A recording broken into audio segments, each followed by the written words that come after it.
पंडरीनाथ भगवान के एक भक्त हुए, उनका नाम था श्रीनिवास। बाद में उनका नाम पड़ गया था पुरंदर दास। इसलिए कीर्तन जब होता है तो श्री पंढरपुर में गाते भी हैं, पुरंदराचा विठ्ठल विठ्ठल विठ्ठल विठ्ठल पांडुरंग विठ्ठल। तो श्रीनिवास नाम के भक्त हुए। उनकी पत्नी का नाम लक्ष्मी था, लक्ष्मीबाई, और मूल रूप से भी वो लक्ष्मीपति ही थे। इतना धन था उनके पास में, इतने धनवान अरब खरबपति थे। लेकिन एक बात आपको कहें, बुरा नहीं मानिएगा अगर कोई यहां बहुत बड़ा लक्ष्मीपति बैठा हो, लक्ष्मी जिनके पास अधिक मात्रा में आ जाती है ना, 99% ऐसा होता है कि वो यज्ञ में निष्ठा रखेंगे, वो अनुष्ठानों में निष्ठा रखेंगे, वो इस प्रकार के क्रियाकलाप खूब करा देंगे, लेकिन उनके चित्त में भाव की कमी होती है, भाव उतना नहीं होता। प्रेम लक्षणा भक्ति धनवान को नहीं मिलती, ये क्षमा करें। प्रेमी भक्त जितने ठाकुर जी के मिलेंगे, वो बात अलग है कि कोई मीराबाई जैसी कोई एकादी ऐसे निकलते हैं कि जो राजघराने में होते हुए भी ठाकुर जी के परम भक्त हो जाते हैं, नहीं तो वैभव जब चारों ओर होता है ना, ठाकुर जी की प्रेम लक्षणा भक्ति चित्त में नहीं आ पाती। तो श्रीनिवास जी बहुत धनवान थे, लेकिन बिल्कुल भी दान नहीं करते थे, पुण्य नहीं करते थे, बिल्कुल भी किसी को धन देते नहीं थे, महाकंजूस थे। लेकिन उनकी पत्नी जो थी वो परम भक्ता, परम वैष्णवी। पत्नी की भक्ति से ठाकुर जी के चित्त में आया कि ये इतनी भक्ता है तो इसका पति भी भक्त होना चाहिए। यही बात मैं बताना चाहता हूं कि जब मां भक्त होती है तो पुत्र के ऊपर मां के भक्ति के प्रभाव से पुत्र में वो अंश आ जाते हैं भक्ति के, और वो ठाकुर जी प्रदान करते हैं। पत्नी की भक्ति से कई बार पति भक्त हो जाता है, माताओं की भक्ति लगती है पूरे परिवार को। तो श्रीनिवास जी की जो पत्नी है लक्ष्मीबाई, वो बड़ी भक्त है, पर श्रीनिवास जी धनवान तो खूब हैं पर दान पुण्य कुछ नहीं करते। ठाकुर जी के मन में आया कि लक्ष्मीबाई तो इतनी हमारी भक्त है, इसका पति श्रीनिवास भी हमारा भक्त होना चाहिए। तो ठाकुर जी एक दीनहीन से ब्राह्मण का रूप बना करके, एक सामान्य से बड़े अति दीन ब्राह्मण का रूप बना करके श्रीनिवास जी की दुकान पर आ गए। उनका बढ़िया कुछ व्यापार था, वहां पहुंच गए। श्रीनिवास जी बोले, कहिए विप्र देवता, क्या सहायता करें आपकी? बहुत ध्यान से सुनिएगा। भगवान दीनहीन से ब्राह्मण बन के कहे, बोले देखिए आप तो नगर सेठ हैं, आप पर तो इतना धन है, आपका तो इतना बड़ा व्यापार है, मेरे बालक का जनेऊ संस्कार यज्ञोपवीत होना है, मुझ पर ज्यादा धन नहीं है, यदि आप मेरी थोड़ी सी सहायता कर देंगे तो मैं अपने पुत्र का जनेऊ संस्कार कर दूंगा। श्रीनिवास जी ने मन में विचार किया, बोले कि आज इसकी सहायता कर दी तो कल कहेगा बेटे का ब्याह है उसके लिए कर दो, फिर उसमें कर दूंगा, कहेगा बेटे के बेटा हुआ उसमें सहायता कर दो, ये लगा ही रहेगा। एक बार सहायता कर दूंगा तो हमेशा के लिए इसके द्वार खुल जाएंगे, आता ही रहेगा कुछ ना कुछ मांगने। तो श्रीनिवास ने कह दिया, आज मैं बहुत व्यस्त हूं, आप कल आ जाना। जैसी आज्ञा। दूसरे दिन फिर से ठाकुर जी आ गए, दीनहीन से ब्राह्मण। बोले आपने आज बुलाया था, आप कुछ सहायता कर दीजिए। अब वो अपना काम वाम इधर उधर करने लगा, दिखाने ऐसे लगा कि बहुत व्यस्त है। श्रीनिवास जी फिर बोले, आप कल आइएगा, मैं आज भी बहुत व्यस्त हूं, मैं कल आपसे मिलूंगा। ठाकुर जी बड़े दीनहीन, बड़े सरल, जैसी आज्ञा, मैं कल आ जाऊंगा। फिर चले गए। तीसरे दिन फिर ठाकुर जी आ गए। श्रीनिवास बोला, ये तो रोज आ जाता है, क्या करूं इसका? श्रीनिवास जी ने बाहर कुछ 2-3 बालक बैठा दिए, बोले जैसे ही ये ब्राह्मण आता देखे मुझे बता देना, मैं कहीं भाग जाऊंगा, मैं मिलूंगा ही नहीं इसको। रोज कल कल कल करते करते 3 महीने बीत गए। अब तो ऐसी स्थिति हो गई कि जैसे ही ब्राह्मण आता दिखता, श्रीनिवास कहीं से भाग जाता और सबको ये बोल देता, इसको बोल देना है ही नहीं, चले गए कहीं बाहर। कब आएंगे? बोले 2 महीना बाद आएंगे। 2 महीना की तो छुट्टी मिले। ठाकुर जी बोले, मैं 2 महीना प्रतीक्षा कर लूंगा, 2 महीने बाद आ जाऊंगा। और ठीक उस तिथि के 2 महीना बाद ठाकुर जी फिर आ गए। अब कोई हम आप जैसा व्यक्ति होता तो फिर अपना स्वाभिमान देखता, अरे क्या रोज रोज इसके द्वार पर जाना। लेकिन वो तो ठाकुर जी है ना, ठाकुर जी को स्वाभिमान थोड़ी रहता है। ठाकुर जी को तो ये इस पर कृपा करनी है मुझे, वो तो ढीठ बन जाते हैं। और ढीठ भी नहीं, हमारे ब्रज में तो ऐसा विनोद में कहते हैं ठाकुर जी महाढीठ बन जाते हैं। 6 महीना तक ब्राह्मण को लटकाए रखा, लेकिन उसको पैसा नहीं दिया। लेकिन रोज आकर के बैठ जाएं ठाकुर जी, तो बोले मेरे बेटे का यज्ञोपवीत होना है, कुछ दे दीजिए। श्रीनिवास ने कहा इससे बचने का कोई और उपाय ढूंढना पड़ेगा। और उसने क्या किया, खोटे सिक्के जो कहीं नहीं चलते, खोटे सिक्के, पुराने सिक्के जो जिनका कहीं अस्तित्व नहीं है, जिनको कोई लेता तक नहीं है, उनकी 2 थैलियां बना करके, 2 पोटलियां बना करके रखी। और आज जैसे ही भगवान आए तो दोनों पोटलियां उनके हाथ में थमा दी। बोले ये लो पैसा, तुमने मांगा मैंने दिया, अब कल से मत आना यहां पर। ठाकुर जी तो सब जानते हैं, अंतर्यामी। भगवान ने जैसे ही देखा, कहा बोले ये तो खोटे सिक्के हैं, ये तो कहीं चलेंगे ही नहीं, इनका तो कोई प्रयोग ही नहीं होगा। बोले देखो बात हुई थी धन देने की, धन मैंने दे दिया, अब खोटा दूं अच्छा दूं ये मेरे ऊपर है। तुम मंगता हो, मैं दानी हूं, मैं चाहे जो दूं, तुम मना नहीं कर सकते, लेके जाओ इनको। ठाकुर जी बोले कृपा तो इस पर मुझे करनी है, चाहे जो हो जाए। ठाकुर जी चुपचाप श्रीनिवास के घर पहुंच गए। और घर जाकर के उनको पता था कि पत्नी परम भक्ता है। उसके आगे जाकर के ठाकुर जी तो रोने लगे और रोते रोते बोले 6 महीना से श्रीनिवास जी मुझको रोज बोल देते हैं कल आओ कल आओ कल आओ, और 6 महीना बाद आज मुझको ये फूटी हुई कौड़ियां दे दी हैं, खोटे सिक्के दे दिए, कहीं नहीं चलेंगे। मैं अपने पुत्र का कैसे करूं यज्ञोपवीत संस्कार। वो तो परम भक्ता थी, उसका हृदय तो इतना द्रवित हो गया, इतनी व्याकुल हो गई, क्या करूं, मेरे द्वार पर ब्राह्मण देवता मांगने के लिए आए हैं और 6 महीना से परेशान ब्राह्मण देवता हैं। तुरंत दौड़ करके भीतर गई और अपनी अलमारी के अंदर से उनके पिता ने एक सुंदर नासिका में पहनने वाला एक क्या बोलते हैं उसको, नथनी, वो नथनी उनको दी थी, जिसकी कीमत हजारों लाखों में थी उस समय पर।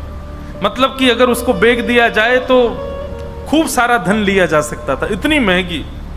अंदर तिजोरी के अंदर वो छुपा करके रखी थी श्रीनिवास ने ही।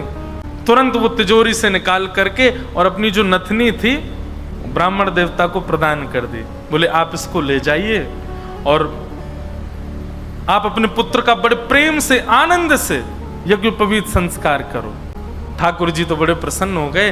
ठाकुर जी उस नथनी को लेकर के सीधे श्रीनिवास की दुकान पे ही गए और दुकान पे जाके बोले देखो आपने तो खोटे सिक्के दिए, उनसे तो कोई काम बन नहीं रहा, अब मुझे एक दानी ने एक स्वर्ण की सामग्री दी है, आप उसको गिरवी रख करके मुझे 100 सोने की मोहर दे दो। श्रीनिवास बोला दिखाओ क्या दिया है। तो जैसे ही वो नथनी दी, वो नथनी तो देखते ही वो समझ गया ये तो मेरी पत्नी की है। उसने घुमा घुमा करके देखा और उसने मन में आया, बोले पत्नी है भी ऐसी, बड़ी सीधी है, भोली है, भक्त है, ये जरूर घर जा करके रोया होगा और उसने इसको निकाल, लेकिन उसने मुझसे पूछे बिना दे दी। श्रीनिवास ने कहा ठीक है मैं देता हूं, रुको। भीतर गए और अपनी दुकान की तिजोरी में ले जा करके वो नथनी श्रीनिवास ने रख दी और बाहर आकर के कहा अभी मुझ पर मोहर नहीं है, आप कल आइए, कल 100 सोने की मोहर लेकर के जाइएगा मुझसे। भगवान बोले कल दे देंगे ना आप? बोले पक्का दूंगा, मैंने आपकी रख ली ना, नथनी अपने पास रख ली, सोने की मोहर कल दूंगा, अभी जाओ। ठाकुर जी तो वहां से चले गए। श्रीनिवास क्रोध में तिलमिलाता हुआ, आंखें लाल पड़ी, चेहरे का ताम्रवर्ण हो गया, घर पहुंचा अपने। घर में जाते ही चिल्लाने लगा कहां हो, बाहर आओ निकल करके। पत्नी दौड़ी दौड़ी आई, क्या हुआ क्या हुआ? बोले सुनो, तुम्हारे पिता ने जो तुमको नथनी प्रदान की थी बड़ी बहुमूल्य, उसमें बहुत सारे रत्न लगे हैं, बहुत सुंदर एक हीरा लगा, जरा लेके तो आना, मुझे देखनी है वो। अब पत्नी घबराने लगी, बोले वो तो मैंने ब्राह्मण को दे दी और श्रीनिवास अपनी तिजोरी में रख करके आए थे। इधर उधर घूमने लगा और बार बार पूछे कहां है नथनी, जल्दी लेकर के आओ। पत्नी घबरावे, थोड़ी देर में बोला यदि तुम लेकर के नहीं आई तो तुमको जीवित गाड़ दूंगा मैं, तुम्हारी मृत्यु कर दूंगा मैं, जल्दी लेकर के आओ, भीतर जाओ। श्रीनिवास का क्रोध देख करके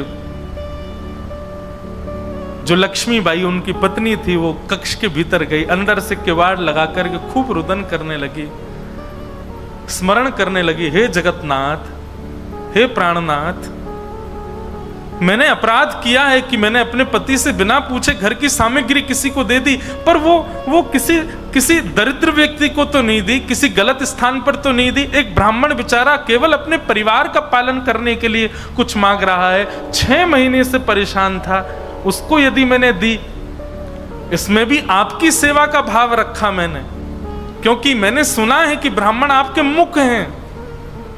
कोई ब्राह्मणों की सेवा करता है तो वो आपके मुख की सेवा के समान होता है। मुझसे अपराध तो हो गया है नाथ, लेकिन मैंने तो आपकी सेवा के लिए किया है। मेरे प्राण तो आज निकल जाएंगे, पति मुझे मेरे जीवित छोड़ेंगे नहीं, लेकिन मैं उनके हाथों मर कर के उन पर दोष लगे ऐसा नहीं करूंगी, मैं स्वयं अपने प्राण त्याग दूंगी। और उन्होंने तभी वहां कक्ष में कुछ ऐसी सामग्री थी, उससे विष लेकर के एक कटोरी में और पीना चाहा, और अंत समय में बस एक भावना रखी, हे मेरे ठाकुर जी, केवल आप उस ब्राह्मण को सुरक्षित रखिएगा, उसके परिवार को सुरक्षित रखिएगा, कहीं ये लड़ते झगड़ते उसके ऊपर आक्षेप ना डाल दें, उसके ऊपर कोई कष्ट ना दे दें, उसके बालक का अच्छे से यज्ञोपवीत संस्कार हो जाए। मेरी बस यही प्रार्थना है। मैं प्राण इसलिए नहीं त्याग रही हूं कि मेरे साथ कुछ गलत हुआ, कुछ अन्याय हुआ, मैं प्राण इसलिए त्याग रही हूं नाथ कि कहीं मेरे पति के ऊपर कोई आक्षेप ना लगा दे, और आप नाथ कृपा करना, मेरे तो प्राण निकल जाएंगे पर मेरे जीवन की शेष भक्ति जो है वो मेरे पति के जीवन में आ जाए। ऐसा कहते ही जैसे ही विष मुख के पास लेकर के पान करने लगी लक्ष्मीबाई, तभी एक खनक जैसी हुई, एक आवाज जैसी आई। नेत्र खोल करके देखा तो जो नथनी थी उनकी, वही ऊपर से गिरी है उस विष की भरी हुई कटोरी में। नेत्र खोल करके देखा तो ये तो वही नथनी है, ये तो मेरी ही नथनी है, ये यहां कैसे आ गई। ठाकुर जी को बार बार धन्यवाद कहने लगी। निश्चित ही श्री ठाकुर जी ने कृपा करके ये मुझे प्रदान कर दी।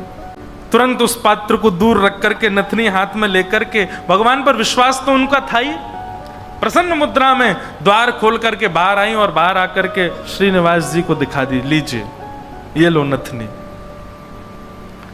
अब यहां श्रीनिवास का दिमाग घूम गया, बोले नथनी तो मैं अपनी तिजोरी में रख करके आया हूं, ये अंदर से कैसे निकाल के लिए आई। उसने नथनी पकड़ी, बोले ये तुम्हारी है ना। बोले हाँ मेरी है, देखिए ना वही हीरा है, वही रत्न है, वही स्वर्ण है। श्रीनिवास बोला हाँ है तो वही।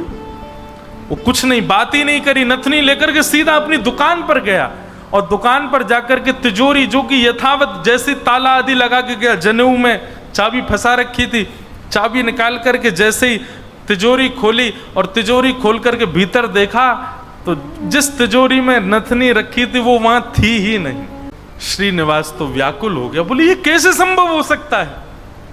वो तो घर गया, घर जाकर के पत्नी से कहने लगा, बोले मुझे सब सत्य बताओ, मुझे पता है कि ये नथनी अंदर नहीं थी, लेकिन मुझे सत्य जानना है कि ये अंदर आई कैसे। मैं तुम्हारे हाथ जोड़ता हूं, मुझे सत्य बताना। तब पत्नी ने सारा वृत्तांत बताया। बोले एक ब्राह्मण 6 महीने से आपकी दुकान के चक्कर लगा रहे थे, आपने उनको कुछ नहीं दिया, वही मेरे पास आए तो मुझे कुछ नहीं मिला, तो मैंने वो नथ उनको प्रदान कर दी, बस मैंने उनको प्रदान की थी। अब आपको कैसे इसका पता चला ये नहीं। तो फिर आगे श्रीनिवास ने बताया, बोलो ब्राह्मण मेरे पास आए और मेरे पास आके नथनी को उन्होंने गिरवी रखा, 100 सोने की मोहर मांगी थी, मैंने कल आने के लिए उनको कहा, मैंने तिजोरी में रखी, लेकिन तुम्हारे पास कैसे आई अंदर। पत्नी ने बताया, बोले जब आप बहुत क्रोध करने लगे तो भीतर जाकर के मैं विष पान करने की योजना बना रही थी, और जैसे ही मैंने विष अपने मुख से लगाया तभी खनक करके आवाज आई, और जिस पात्र में विष था उसमें नथनी अपने आप आकर के गिर पड़ी। ये बात सुनते ही श्रीनिवास रुदन करने लगे, रोने लगे, और रुदन करते करते उनको वो बार बार ब्राह्मण की छवि दिखाई देने लगी, और बार बार उसकी छवि में ठाकुर जी का रूप दिखने लगा।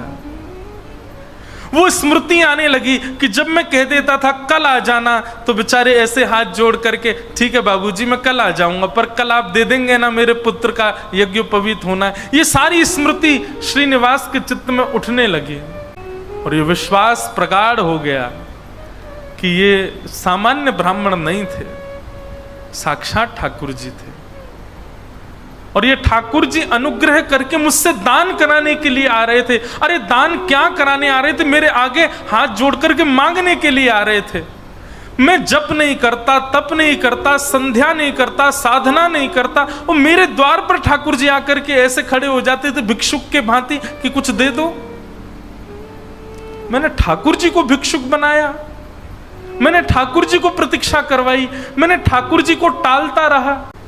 अपनी पत्नी के चरण पकड़ लिए, बोले तुम्हारी भक्ति किस योग्यता है, मैं तो घोर नास्तिक हूं, मैंने तो अपने जीवन में कुछ भी अच्छा नहीं किया। ये तुम्हारी भक्ति का प्रभाव कि ठाकुर जी मुझ पर अनुग्रह करने के लिए आ रहे हैं। मैंने ठाकुर जी को टहलाया, मैंने ठाकुर जी से प्रतीक्षा करवाई, मैंने ठाकुर जी को इतना कष्ट दिया इस संपत्ति के लिए, इस धन के लिए।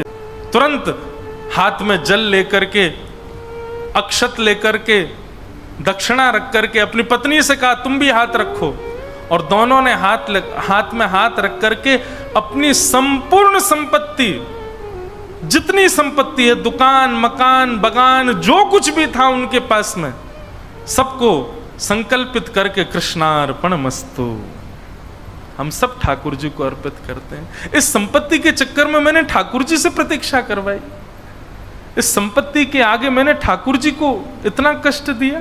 और उसी दिन से ही श्रीनिवास की स्थिति ऐसी हो गई कि अपना जितना धन था धीरे धीरे धीरे धीरे करके ब्राह्मणों में, संतों में, वैष्णवों में, अयोग्यों में, गरीब कन्याओं के विवाह में, गरीब बालकों की पढ़ाई में करते करते करते करते एक तो होता है कि इतना खर्च करें कि हमारा घर भी चले, पर नहीं, श्रीनिवास की तो ऐसी स्थिति हो गई कि अब वो कुछ रखते ही नहीं है अपने पास। अपनी दुकान भी बेच दी, अपनी सारी संपत्ति बेच दी, एक दिन अपना घर भी बेच दिया। परिवार के लोग धीरे धीरे कोसते कोसते दूर होने लगे। अरे क्या बुद्धि हो गई तुम्हारी, सब बेच दिया। सबको ठाकुर जी की सेवा और ठाकुर जी के जनों की सेवा में लगा दिया। एक फूटी कौड़ी भी अपने पास नहीं रखी। बोले कि नहीं, इसकी वजह से मैंने ठाकुर जी को श्रमित कराया, मैं इसको कैसे रख सकता हूं। और सब छोड़ करके, सब त्याग करके पत्नी ने कहा अब हमारे पास कुछ भी नहीं है, रहने के लिए घर भी नहीं है, भोजन करने के लिए अन्न भी नहीं है, पहनने के लिए वस्त्र भी नहीं है, अब हम क्या करें। बोले अब पकड़ो मेरा हाथ।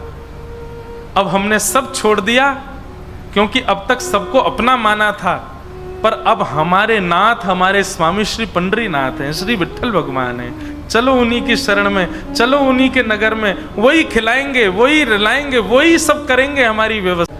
और श्रीनिवास अपनी पत्नी के साथ पंढरपुर आ गए हमेशा के लिए। यहां आकर के उन्होंने दिव्य एक संत थे, उनसे गुरु दीक्षा ली। और गुरु दीक्षा लेने के बाद केवल एक ही उनका काम, दिन में जाना और जाकर के श्री पंडरीनाथ भगवान का दर्शन करना, और पूरे दिन यहाँ के वैष्णवों का दर्शन, उनकी सेवा करना, यही उनका काम। दीक्षा के बाद गुरुदेव ने उनको दूसरा नाम प्रदान कर दिया।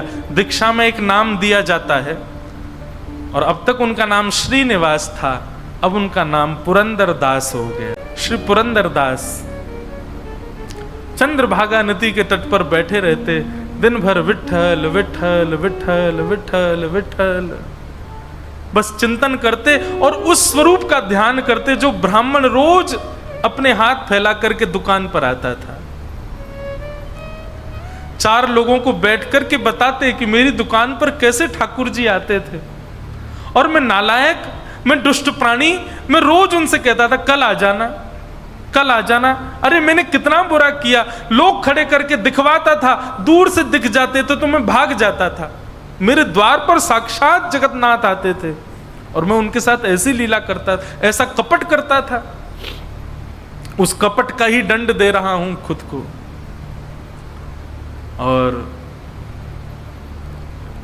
उसी स्थिति में रहते रहते रहते रहते श्री पुरंदरदास जी एक कवि के रूप में निर्मित हो गए और ठाकुर जी की सुंदर सुंदर रचनाएं लिखने लगे, सुंदर सुंदर पदावली, सुंदर सुंदर भाव।